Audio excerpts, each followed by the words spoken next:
Hello everyone, कैसे हैं आप सभी। उम्मीद है कि आप सब अच्छे होंगे और अपने तैयारी में लगे होंगे। देखिए, आज का टॉपिक है बौद्ध धर्म। बौद्ध धर्म के बारे में आज चर्चा करेंगे और इसी के बेस पे देखेंगे PYQ। जो जितने बौद्ध धर्म से एग्जाम में क्वेश्चन पूछे गए हैं सारे PYQ को ले लिया गया है और आपको थ्योरी तो बताई जा रही है, जिससे आपका थ्योरी से आपका कंसेप्ट क्लियर हो जाएगा और जो एग्ज़ाम में जो आए क्वेश्चन उससे पढ़ के आपको प्रैक्टिस भी हो जाएगी। तो आपका दोनों क्लियर साथ साथ हो रहा है। ठीक है, तो चलिए स्टार्ट करते हैं बौद्ध धर्म को और देखते हैं बौद्ध धर्म क्या है। बौद्ध धर्म एक सनातन परंपरा से थोड़ा सा हटके बना एक नया बौद्ध धर्म। जिनको इन्होंने शुरू किया उनका नाम था गौतम बुद्ध। गौतम बुद्ध पहले क्या थे वो, पहले उनका जन्म कब हुआ था? उनका जन्म हुआ था 563 ईस्वी में। थोड़ा सा रफली देख लेते हैं। उनका जन्म हुआ था 563 ईस्वी में और उनके जो पिता थे शुद्धोधन, एक क्या थे, एक राजा थे। यानी कि एक राजा के लड़के थे गौतम बुद्ध, जिनका जन्म होता है 563 ईस्वी में। जन्म के पश्चात एक राजशाही ज़िंदगी जीते हैं, लेकिन 29 वर्ष की अवस्था में घर त्याग देते हैं और ज्ञान के खोज में चले जाते हैं और ज्ञान की प्राप्ति के बाद कहलाते हैं महात्मा गौतम बुद्ध। तो जो लड़का सिद्धार्थ, एक राजा था, इनका नाम जो था सिद्धार्थ, जो एक राजा था, सत्य की खोज करने के बाद इनका नाम पड़ गया महात्मा गौतम बुद्ध और वहीं से बुद्ध धर्म की शुरुआत होती है। तो चलिए देखते हैं इसके बारे में डिटेल। ठीक है, कह रहा है कि बुद्ध धर्म वह धर्म है जो बुद्ध द्वारा उपदेशित किया गया था। जैसे आप पढ़े हो ना कि जैसे ये नहीं है उसके अनुसार ये हम इसको बोल सकते हैं, क्योंकि हमारी जो गीता है वो महान है। जिस तरह से गीता का उपदेश दिए थे भगवान कृष्ण ने, इस तरह से बुद्ध धर्म क्या है, एक महात्मा बुद्ध का एक उपदेश है। ठीक है, और उसी को वो एक धर्म बन गया। यह धर्म जीवन के दुखों और उनके समाधान के बारे में शिक्षाएं देता है। बुद्ध धर्म की नींव गौतम बुद्ध ने रखी थी, उनके जीवन और उनके उपदेशों पर आधारित है। यह जो धर्म है भारतीय उपमहाद्वीप से उत्पन्न हुआ और एशिया के अन्य हिस्सों तक फैला। आज देखेंगे बहुत सारे जो है कंट्री जो है बौद्धिस्ट कंट्री हो चुकी है। जैसे कुछ हिस्सा चाइना का भी आपका बौद्धिस्ट है, भूटान बौद्धिस्ट है। तो तमाम जो कुछ देश हैं जो आपको मिलेंगे कि वहाँ पे बौद्धिस्ट है, जबकि ये धर्म भारत से पनपा और नेपाल से पनपा था। ठीक, तो हमने देख लिया कि इस धर्म की शुरुआत किसने की थी? गौतम बुद्ध ने। और गौतम बुद्ध जो पहले क्या थे, उनका नाम था सिद्धार्थ। क्या थे वो? राजा थे। देखते हैं कहानी। गौतम बुद्ध का जन्म 563 ईस्वी में हुआ था, नेपाल के लुम्बिनी शहर में। ये इंपॉर्टेंट है। उनका जन्म हुआ था 563 में और कहाँ हुआ था? नेपाल के लुम्बिनी में जन्म उनका हुआ था। उनका वास्तविक नाम क्या था? सिद्धार्थ था। वास्तविक नाम सिद्धार्थ था। वो एक शार्क के जाति से आते थे, एक शाही परिवार, एक राजा के परिवार थे, और जिनके पिता का नाम था शुद्धोधन। यानी कि शुद्धोधन के एक ही लड़के थे और उनका नाम था सिद्धार्थ, जिस समय वो राजा थे। उनका प्रारंभिक जीवन क्या था? सिद्धार्थ को उनके पिता ने राजमहल में रखा, क्योंकि वो उनका जो सन्यासी वाला रूप मतलब ज्ञात हो गया था एक साधु के द्वारा। तो करेक्ट, सिद्धार्थ के पिता ने राजमहल में ही रखा और उन्हें किसी भी प्रकार के दुख या कष्ट का सामना नहीं होने दिया। वे अत्यधिक विलासिलता में पले बड़े और जीवन में कोई कमी नहीं आई। एक कहानी है कि एक संत ने उनके पिता शुद्धोधन को बताया था कि आपका लड़का या तो एक महान राजा बनेगा या तो महान सन्यासी बनेगा। तो उनको ये सोच हो गई थी कि वो एक सन्यासी बन जाएगा, इसलिए उन्हें काफ़ी चांदनी चौक में रखा गया, मतलब कि ज़िंदगी की तरफ उन्हें कोई दुख ना हो, ताकि वो एक अच्छे राजा बन सकें, ना कि एक सन्यासी बन सकें। लेकिन प्रकृति को तो कुछ और मंजूर था। ठीक है, देखते हैं सन्यासी जीवन क्या रहता है उनका। 29 वर्ष की आयु में सिद्धार्थ ने एक दिन महल के बाहर निकला और संसार के दुखों को देखा। देखते हैं कि एक वृद्ध अवस्था में व्यक्ति पड़ा हुआ है, एक बीमार व्यक्ति है और एक मृत्यु व्यक्ति है। जब इन घटनाओं को देखे और समझे कि एक दिन हम भी बीमार पड़ सकते हैं, हम भी एक दिन वृद्ध होंगे और हम भी एक दिन मृत्यु को प्राप्त हो जाएंगे, तो ये घटना ने उनके हृदय को काफ़ी झकझोर दिया और वो अपना महल त्याग दिए। एक दिन अचानक उठे और चल दिए, अपना घर छोड़ दिए। अपने वाइफ से भी नहीं बताया, किसी से नहीं बताया, और ये अपना घर छोड़कर चले गए। और इन्होंने आत्मज्ञान की प्राप्ति के लिए संन्यास और तपस्या करने लगे। ठीक, आगे तपस्या करने के लिए गए कहाँ? तपस्या करने के लिए गए बोधगया। बोधगया एक जगह है, बोधगया एक जगह है बिहार में। ठीक है, काफ़ी अच्छी जगह है जहाँ भी ज्ञान की प्राप्ति हुई थी। और वहाँ पे एक नदी बहती है जिसकी नदी का नाम है निरंजना नदी। तो उन्होंने बोधगया गया और वही निरंजना नदी के तट पे बैठकर उन्होंने ज्ञान की प्राप्ति की। पीपल पेड़ है, पीपल पेड़ के नीचे बैठे थे निरंजना नदी के तट पे, बोध गया में ज्ञान की प्राप्ति हुई थी। ठीक है, आगे देखते हैं इनके ज्ञान के बारे में है।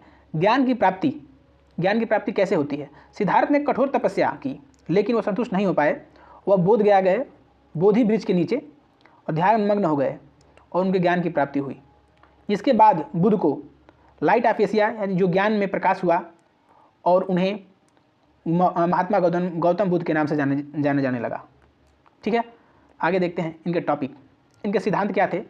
इनके सिद्धांत आने से पहले इनके बारे में थोड़े से चर्चा कर लेते हैं। इनके जीवन काल में क्या क्या रहता है इसके बारे में जानना जरूरी है। थोड़े से नोट में आपको कम मिलेगा, लेकिन हम आपको थोड़ा सा लिख कर हम बता सकते हैं। बुद्ध का जो पालन पोषण जो किया था, इनकी मौसी थी प्रजापति गौतमी। ठीक है, प्रजापति गौतमी ने इनका पालन पोषण किया था, तो थोड़ा सा आप देख लेंगे। ठीक है, प्रजापति गौतमी ने क्या किया था, इनका पालन पोषण किया था। जो रंग है थोड़ा सा बदल लेते हैं, ये ठीक है। ठीक है, आगे देखते हैं। और इनका एक पुत्र होता है जिनका नाम होता है राहुल। तो इनका देखेंगे पुत्र का भी नाम क्या था, राहुल था। इनके पुत्र का नाम राहुल, और इनका एक सारथी होता है जो राजा बने, उसका नाम था चन्ना। तो राहुल और चन्ना ये दोनों एग्जाम में पूछे गए क्वेश्चन है, तो आपको पता होना चाहिए। ठीक, अब देखते हैं इनके जीवन से कुछ संबंधित बातें भी बोली जाती हैं कि इनके जीवन से जुड़ा कुछ प्रतीक है। जैसे आप बोलते हैं कि हाथी। ठीक है, हाथी क्या है, एक हाथी आपका इसके जीवन में आता है, एक कमल आता है, इमोन मेन जो वर्ड आपको बता दे रहे हैं, कमल आता है, एक पीपल, ये पहले 3 जान लीजिए। जो हाथी है उसको बोलते हैं कि बुद्ध के गर्भ में आने का प्रतीक है, मतलब बुद्ध का जन्म जो होगा उसमें आने का प्रतीक है। जो कमल है, कमल का है कि उनके जन्म का प्रतीक है, और जो पीपल है वो ज्ञान का प्रतीक है। एक और है इसमें शेर जो है वो समृद्धि का प्रतीक है। ठीक, जो शेर है वो समृद्धि का प्रतीक है। और एक स्तूप देखेंगे हर जगह बना हुआ है, तो जो स्तूप है वह मृत्यु का प्रतीक है। जो स्तूपें बनी हुई है वो क्या है, मृत्यु का प्रतीक है। तो हमने पूरी इनकी चर्चा कर ली है। ठीक, कमल जो है उनके जन्म का प्रतीक है, पीपल है जो ज्ञान का प्रतीक है, शेर है जो समृद्धि का प्रतीक है, और स्तूप जो है आपके उनके स्तूप जो है मृत्यु का प्रतीक है। तो इतने सारे टॉपिक आपको याद होने चाहिए। हालांकि मैंने नोट में नहीं बना पाया इसका, लेकिन आपको इतना पता होना चाहिए इनके बारे में। ठीक, आगे थोड़ा सा और चर्चा कर लेते हैं। अब इनके जन्म हो गया, ज्ञान की प्राप्ति हो गई, इसके बाद इन्होंने सिद्धांत दिया और सत्य बताया। क्या ज्ञान दिए, बुद्ध धर्म के सिद्धांत के 4 आर्य सत्य हैं और 8 अष्टांगिक मार्ग दिए। तो पहले 4 आर्य सत्य को देखते हैं। पहला सत्य था कि दुख। क्या है दुख, जीवन में दुख अनिवार्य है। जीवन में जन्म, वृद्धावस्था, रोग और मृत्यु के कारण दुख होता है। दुख क्या है, दुख जीवन में जन्म लेगा ही, क्योंकि एक वृद्धावस्था आएगी, रोग आएगा, मृत्यु कारण सब क्या है, दुखी है। दुख के कारण क्या हो सकते हैं, दुख का कारण है इच्छा, तृष्णा का मतलब होता है इच्छा। यह इच्छा इच्छाओं की असीमित है, यह इच्छा इच्छाओं की असीमितता, मोह और ज्ञान से उत्पन्न होती है। यह इच्छा इच्छाओं की असीमितता और मोह के अज्ञान से उत्पन्न होती है। कह रहे कि किसी से लगाव हो जाए या फिर अज्ञान की कमी है, इस कारण क्या है, दुख का कारण बनती है। आपकी इच्छा ही क्या है, मेन है दुख का कारण। इसका निवारण कैसे हो सकता है, दुख का निवारण किया जा सकता है यदि इच्छा और ज्ञान, यदि कह रहे कि दुख का निवारण किया जा सकता है यदि इच्छा और ज्ञान का नाश किया जाए, या निवारण के माध्यम से हो सकते हैं जो दुखों चक्रों से मुक्ति मार सकते हैं। कह रहा कि या तो इच्छा को या तो ज्ञान को, अज्ञान को, दोनों को नाश कर दीजिए, मतलब खत्म कर दीजिए, ज्ञान की प्राप्ति कर लीजिए या फिर इच्छा को मार दीजिए, तब भी आप दुख से आप मुक्ति पा सकते हैं। सब क्या है, ये दुखों का ही कारण है, मतलब ये इच्छाओं का ही कारण है जो आपको दुख हो रहे हैं। अगर इच्छाएं नहीं बढ़ेंगी तो दुख होगा ही नहीं। आगे देखते हैं दुख के निवारण के मार्ग क्या हो सकते हैं। दुख से मुक्ति पाने के लिए एक मार्ग है। दुख से मुक्ति पाने के लिए उन्होंने कितने मार्ग दिए थे, 8 मार्ग दिए हैं, जिसको बोलते हैं अष्टांगिक मार्ग। और ये बहुत इंपॉर्टेंट है। ये इतना लॉजिक है, इतना लॉजिक इसमें भरा हुआ है कि क्या ही बोला जाए इसके लिए। ये लॉजिक है, लॉजिक और कंसेप्ट क्लियर था। आखिर कोई भी आदमी एक जो राजा बनने के बाद एक सन्यासी जीवन धारण करता है तो उसके जीवन में कंसेप्ट कितने क्लियर होंगे। आज हम लोग जो हैं एक छोटे मानव जो प्राणी जो बड़ा बनने की कोशिश करते हैं कि पैसा हो जाए, धन दौलत हो जाए, सुख समृद्धि आ जाए, ये ले लें, वो खरीद लें। लेकिन एक ऐसा व्यक्ति जो राजा है, जो उसके पास सारी उपलब्धियाँ, जीवन का सारा ऐशो आराम है, लेकिन फिर भी वो सत्य की खोज में निकलता है, ज्ञान की खोज में निकलता है। तो यानी कि जीवन के लिए कुछ और चाहिए। सत्य को जितना जल्दी समझा जाए उतना बेहतर होगा, क्योंकि जीवन में एक बार वापसी तो होनी ही है, क्योंकि मृत्यु सत्य है। देखते हैं, पहला है सही दृष्टिकोण, राइट व्यू। कह रहा है कि जीवन के सत्य को सही जीवन के सत्य को सही रूप में समझना, जीवन के सत्य को सही रूप में समझना, यही क्या है, सही दृष्टिकोण है। आप जीवन को सत्य के रूप में समझिए। आप समझिए कि आप नाश्वर हैं, आप सोचिए कि आप क्या है, मरना है, आपको तय है, तो ये सही दृष्टिकोण रखिए। आप अमर नहीं हैं ऐसा मत सोचा करिए, ये दुख का कारण हो सकता है। दूसरा है सही संकल्प, राइट इंटेंशन। कह रहा है कि अच्छे उद्देश्य और मानसिकता को अपनाइए। आप अपने उद्देश्य को क्लियर रखिए और मानसिकता को सही रखिए। नहीं होता कि मुंह में राम बगल में छुरी, तो ये वाली कहानी नहीं हो, किसी के हम प्यार से बोल रहे हैं और उसके अंदर कपट भी है, तो नहीं, जो है वो खुल के रहे। कोई कहे कि आप अपना उद्देश्य, आपका विजन आपका क्लियर होना चाहिए। सही भाषण, कहेंगे सत्य बोलिए, अन्यथा भाषण से बचना, जैसे झूठ बोलना, गाली गलौज करना, ये सबसे दूर रहिए। ये सब दुख का कारण होते हैं। आप किसी झगड़ा हो जाएगा, गाली देने लगेंगे, झूठ बोलने लगेंगे, फिर उसको पाने के लिए फिर झूठ बोलना पड़ेगा, तो ये सब दुख के कारण है। ठीक, आगे है सही कार्य, नैतिक कार्यों का पालन करना, जैसे हिंसा और शुद्धता। आप नैतिक नियमों का पालन करिए। सही आजीविका, ऐसा पैसा अपनाना जिससे किसी अन्य जीव को कष्ट ना पहुंचाए। आप ऐसा आजीविका पालन करिए, ऐसा काम करिए जो कि किसी दूसरे जीव को कष्ट ना पहुंचे। सही प्रयास, नकारात्मक मानसिकता अवस्थाओं को समाप्त करने के लिए प्रयास करना। आप जो भी आपके अंदर निगेटिविटी है उसको त्याग करिए। आप राइट वे में सोचिए कि जो हम ही से होगा, एग्जाम हम ही से निकलेगा, क्यों नहीं निकलेगा, इतना पढ़ रहे हैं, इतनी मेहनत कर रहे हैं, तो कौन निकालेगा यार, हम निकालेंगे, तो लाजिमी है कि आपसे एग्जाम निकलेगा। ठीक है, तो कह रहे कि राइट एफर्ट, आप सही सकारात्मक सही सोचिए, सही प्रयास, सही दिशा में जाइए, निगेटिव मत बात करिए। पॉजिटिव सोचेंगे आपके अंदर दुखों का नाश होगा। अगला है सही मानसिक ध्यान, करके अपने कार्य, विचारों और भावों पर पूर्ण ध्यान रखना। जैसे हम मानिए कि हम एग्जाम की तैयारी कर रहे हैं और मेरे दिमाग में वो नहीं आ रहा है, हमेशा नहीं रह रहा है, तो फिर कैसे हो पाएगा। यदि आपको हिस्ट्री आ रही है तो माइंड में हिस्ट्री चलनी चाहिए हमेशा। आपको पॉलिटी पढ़ रहे हैं तो पॉलिटी आना चाहिए, पूरा बैकग्राउंड उसका दिमाग घूमना चाहिए। अगर नहीं हो पा रहा है तो फिर यू आर वेरी सैड, दुख कारण तो होगा ही। सही ध्यान, गहरी मानसिक एकाग्रता और ध्यान का अभ्यास करना। गहरी मानसिक एकाग्रता और ध्यान का अभ्यास करना, आपको अभ्यास करना चाहिए अपने मन को शांति रखने के लिए। आगे देखिए, इनके महत्वपूर्ण सिद्धांत और क्या है। इनके महत्वपूर्ण सिद्धांत है अनित्य, सब कुछ अस्थायी है, प्रत्येक वस्तु और जीवन में परिवर्तन होता रहा है।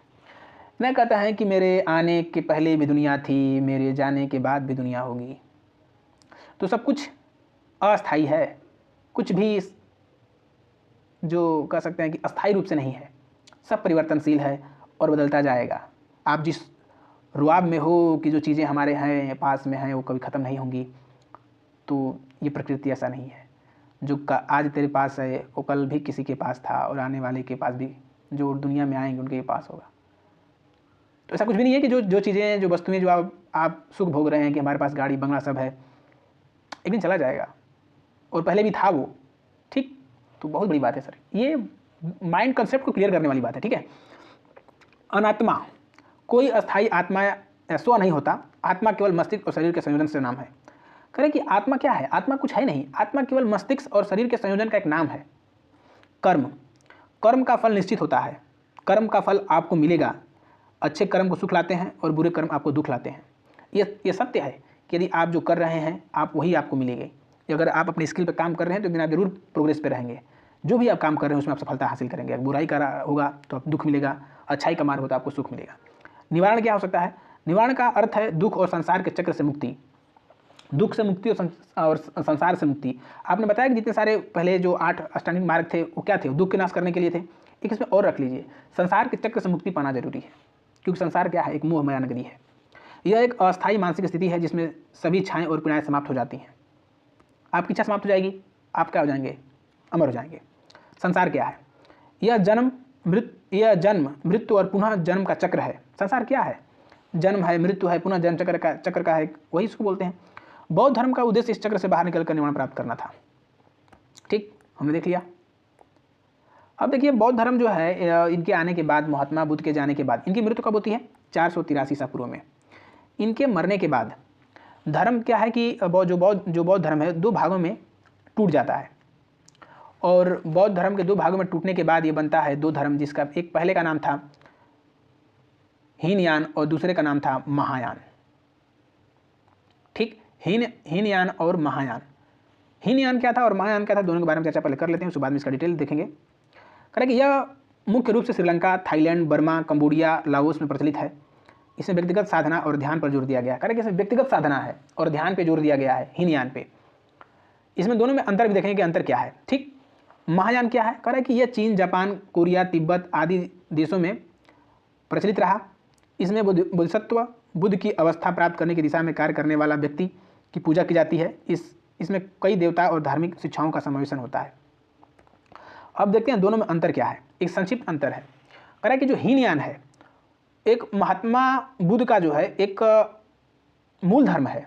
जो हीनयान है, जो हीनयान है, हीनयान है, गलत हो गया सर, हीनयान, ठीक है, हीनयान संप्रदाय, जो हीनयान संप्रदाय है वो बौद्ध धर्म की जो क्या है, महात्मा बुद्ध का मूल धर्म है। ये क्या है, मूल धर्म है, ठीक है, ये महात्मा बुद्ध का मूल धर्म है। लेकिन जो महायान है ये क्या है, महायान क्या है, संशोधित है, ये संशोधित है। और ये हीनयान क्या है, वो मूल धर्म है। जो हीनयान है महात्मा बुद्ध को एक महान पुरुष मानते हैं। इसको मानते हैं हीनयान वाले कि क्या थे, एक महान पुरुष थे महात्मा बुद्ध। जबकि महान जो महायान वाले हैं वो बुद्ध को एक वो क्या मानते हैं, उपासना करने वाले देवता मानते हैं, एक देव तुल्य मानते हैं। ठीक, हीनयान वाले क्या मानते हैं, देव मानते हैं। जबकि महायान वाले क्या मानते हैं, उनको एक महान व्यक्ति मानते हैं। अरे हीनयान वाले महान व्यक्ति मानते हैं। ठीक, आगे है कि अगला इसमें अंतर देख लेते हैं। जो हीनयान है वो पाली भाषा को मानता है। ठीक है, जो हीनयान है वो पाली भाषा को, क्योंकि ये बुद्ध जी पाली भाषा में उपदेश दिए थे। लेकिन जो महायान है ये मानता है धार्मिक ग्रंथ संस्कृत भाषा को। जो महायान किसको मानता है, संस्कृत को मानता है। जो महायान है वो संस्कृत को मानता है। थोड़ा सा आगे देख लेते हैं काट करके। अगला इसमें अंतर है कि जो हीनयान है वो सन्यासी जीवन पर बल देता है, कहता है कि तुम सन्यासी बन जाओ। ठीक है, क्योंकि सन्यासी के जीवन यापन किए थे महात्मा बुद्ध, तो उनका मूल धर्म है वो हीनयान। लेकिन जो महायान कहता है कि आप घर पर भी रहकर, गृहस्थ जीवन भी रहकर आप काम कर सकते हैं। एक और अंतर देख लेते हैं कि जो हीनयान है वो कहता है कि मूर्ति पूजा नहीं होनी चाहिए, मूर्ति पूजा पर जोर नहीं देता, जबकि महायान मूर्ति पूजा पर जोर देता है, उनमें मूर्तियाँ बनाई गई हैं। ठीक, तो ये सारे अंतर थे आपके हीनयान और महायान में। ओके, तो यहाँ और देख लेते हैं ये क्या है, विज्ञेयवाद। विज्ञेयवाद क्या है, यह तिब्बत और मंगोलिया में प्रचलित, इसमें तंत्र मंत्र और शारीरिक साधनाओं का उपयोग किया गया है, जिसको बोला गया ब्रजयान संप्रदाय। विज्ञानवाद या फिर उसको बोला गया ब्रजयान संप्रदाय, जिसमें क्या किया, तंत्र मंत्र का भी थोड़ा बहुत चर्चा की गई थी। आगे देख लेते हैं। अब आगे है बौद्ध संगतियाँ। ये बहुत इंपॉर्टेंट है, आपके एग्जाम में फ्रिक्वेंटली पूछा जाता है सर, फ्रिक्वेंटली एकदम। शासनकाल कब था, पहली बौद्ध संगति होती है। और पहली बौद्ध संगति होती है किस काल में, इसमें 4 बौद्ध संगतियाँ हुई हैं। ठीक है, 4 बौद्ध संगति हुआ है, 1, 2, 3 और 4। हम याद करते हैं AK और AK। ठीक, ये था आपका अजातशत्रु का काल। अजातशत्रु गलत है, अजातशत्रु, ठीक है, ये गलत है, अशोक नहीं था, अजातशत्रु था।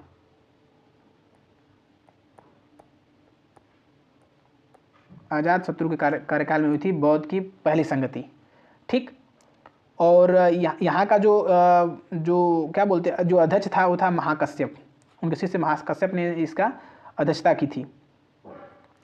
ठीक है, कहाँ पे हुआ था, राजगीर में हुआ था। कब हुआ था, 483 ईसा पूर्व हुआ था। कह रहा कि बौद्ध धर्म के उपदेशकों को संकलित करना या कह रहा कि ये क्यों हुआ था पहली बौद्ध संगति, ये बहुत इंपॉर्टेंट है। ये पूछा जाता है कि बौद्ध धर्म के उपदेशों को संकलित करना और संरक्षित करना ये कब हुआ था। तो बौद्ध धर्म की पहली बौद्ध संगति में, पहली बौद्ध संगति में हुआ था। बौद्ध धर्म को क्या किया गया था, ये इनको संकलित किया गया था। और उस समय वो अध्यक्ष कौन था, जिसका नाम था महाकश्यप। कह रहा है कि जिसमें बुद्ध के उपदेशों को विनय पिटक और सूत पिटक में संकलित किया गया था। विनय पिटक और सूत पिटक में संकलित किया गया था। कब हुआ था बौद्ध संगति, 483 ईसा पूर्व। कौन था, अजातशत्रु। कब हुआ था, 483 में। कहाँ हुआ था, राजगीर में। राजगीर कहाँ पड़ता है, बिहार में। और क्यों हुआ था, ये बौद्ध धर्म के जो उपदेशकों को क्या किया गया, संरक्षित किया गया था, संकलित किया गया था पहली बौद्ध संगति में। ठीक, अब देखते हैं दूसरी बौद्ध संगति।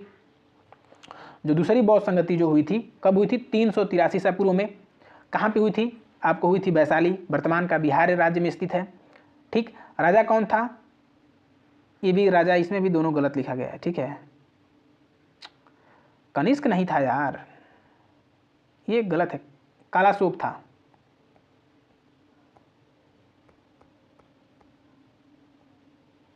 ठीक, कनिष्क नहीं था, कालाशोक था, जिसका नाम था कालाशोक। ठीक, कालाशोक था।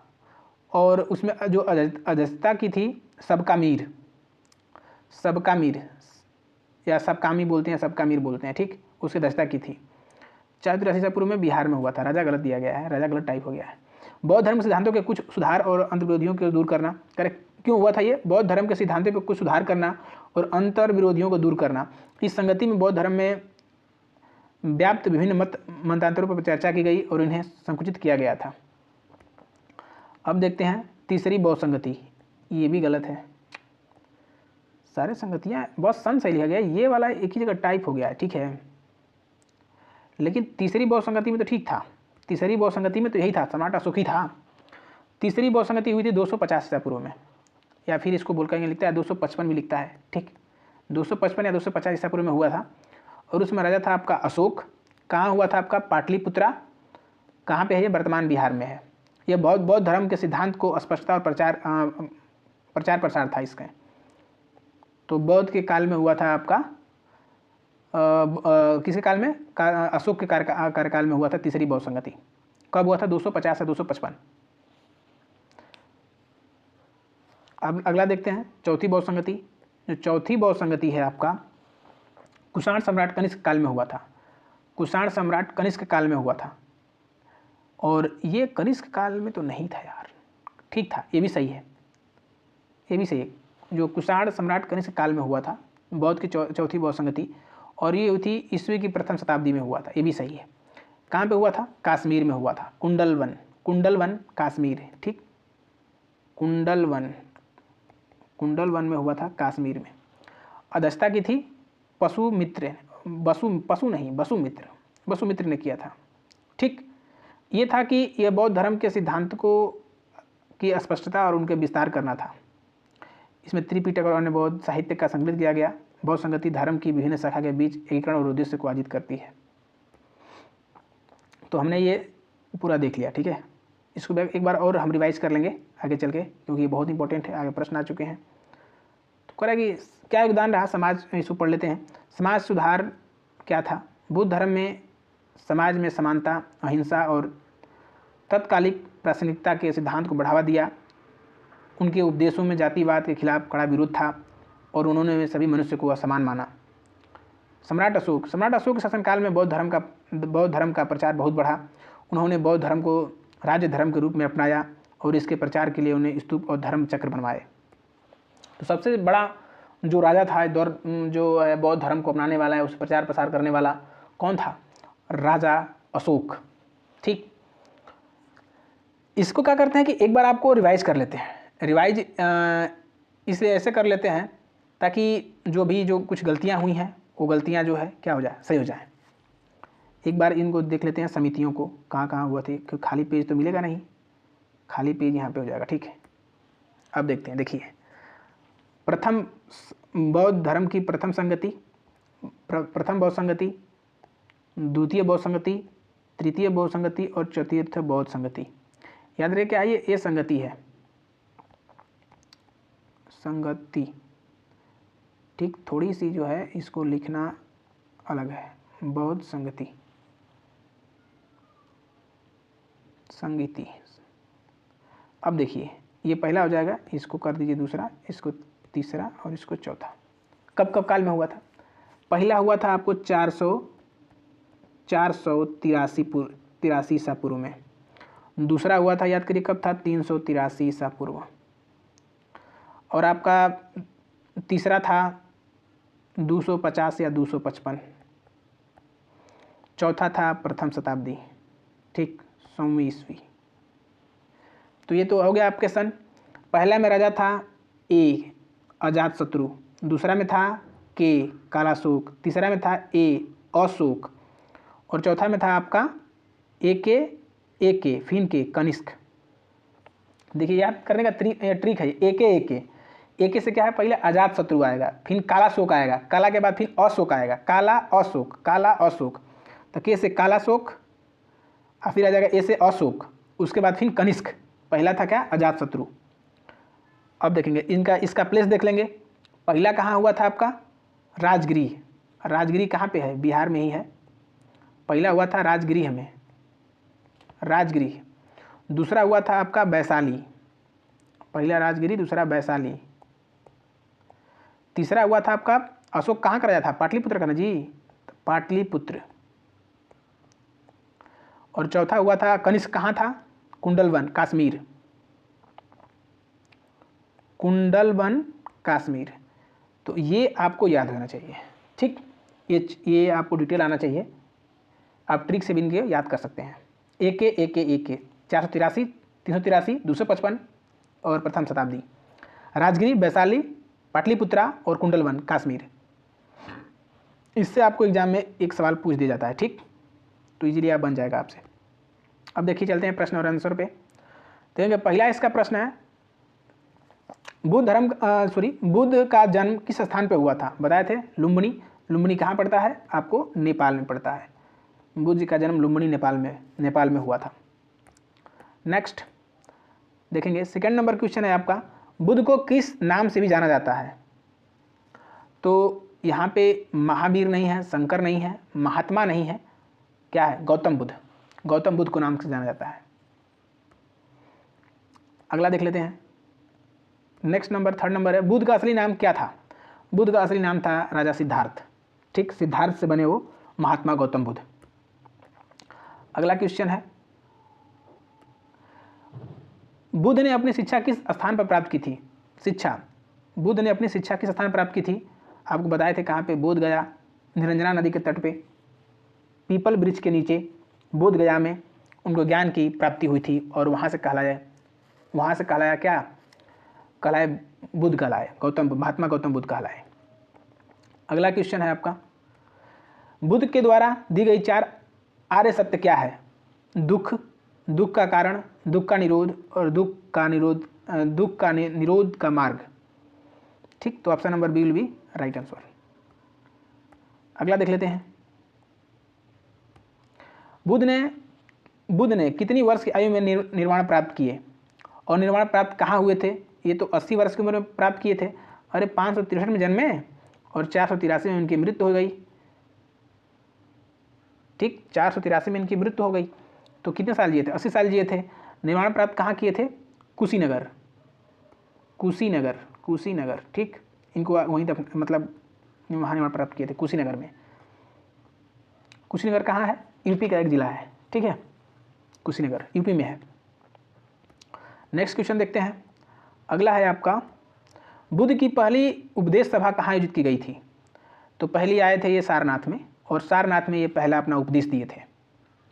और वह उपदेश क्या कहलाया, धर्म चक्र परिवर्तन,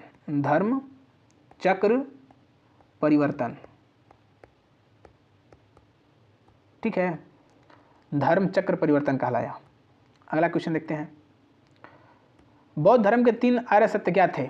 बौद्ध धर्म और संघ, option number A will be right answer. बौद्ध धर्म और संघ उनके 3 रत्न थे। अगला देख लेते हैं, बौद्ध धर्म में ध्यान की क्या स्थिति है।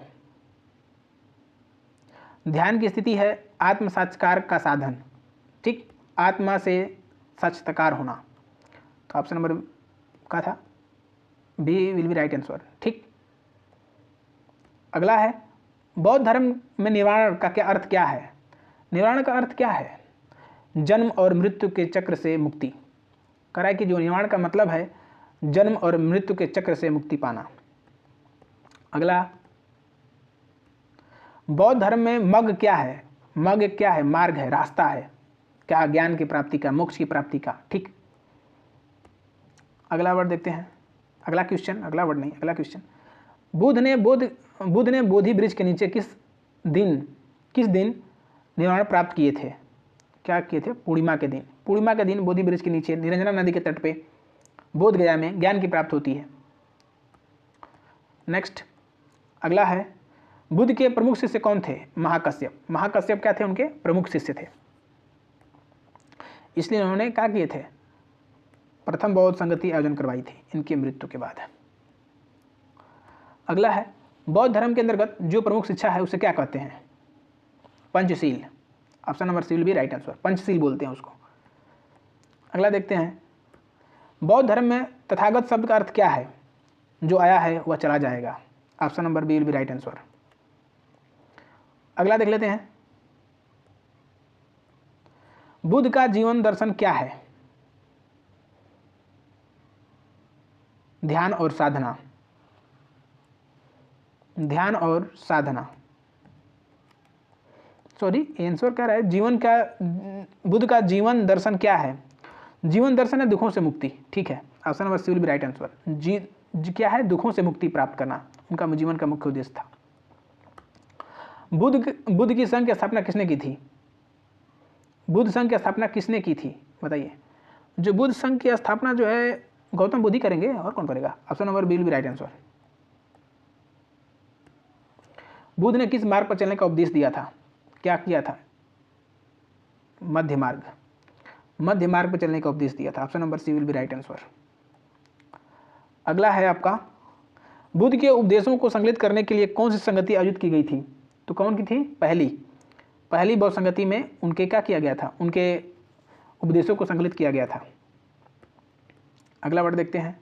अगला क्वेश्चन जो है आपका, बुद्ध के प्रमुख ग्रंथ कौन सा है? त्रिपिटक। त्रिपिटक बुद्ध के प्रमुख ग्रंथ हैं। तो इस तरह से हमने देख लिया आज टोटल बौद्ध धर्म, डिटेल पूरा एक्सप्लेनेशन और उनके PYQ। तो थैंक्स वॉचिंग पर वीडियो, मिलेंगे अपने अगले वीडियो में। अगर आपको वीडियो अच्छी लगी हो तो लाइक कर सकते हैं, यदि कोई कमी लगी हो तो उसे आप बता सकते हैं। थैंक्स वॉचिंग पर वीडियो, मिलेंगे अपने